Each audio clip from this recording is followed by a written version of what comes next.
To share a little bit lang din ate, kasi when I was watching that live event, there was a comment there na I'm not sure kung bakit niya kinoment yun, but nakalagay dun is like, for girls lang po ba yung pathways? And then, na-intimidate ako kasi, uy, hala, oo nga, baka mamaya like for girls lang. And then, so I just parang gathered all my strength na hindi, wag mo pansinin yun. Just focus on asking the questions kasi may matututunan ka dito. So like, okay, so welcome to the 7 Dimensions of Wellness, the podcast that helps you reassess your habits and helps you progress.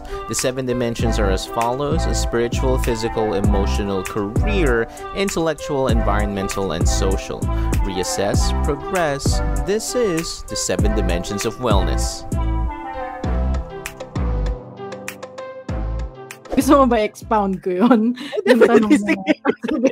So definitely hindi, no? Hindi siya literally for girls only or for women only. Siguro the reason why at first, I'm saying at first because now more men, sobrang natutuwa kami kasi more men are now being drawn to inner work through the inner journey, through seeking yung inner realm.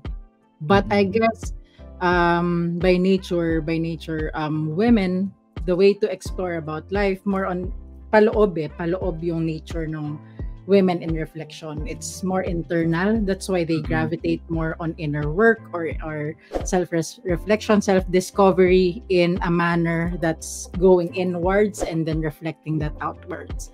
As opposed to nature and energy ng men, even if umabot tayo later on in their energetic makeup, with their torsion field and their Merkaba, makikita din yun na outward to discover themselves or discover God and life, they go out there, that leads them back towards themselves.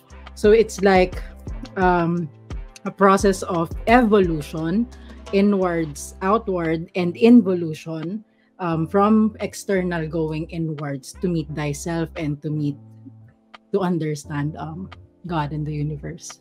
So ako personally, masaya ako na dumadami na yung guys in pathways, which tells us also na there is really a balancing that's going on.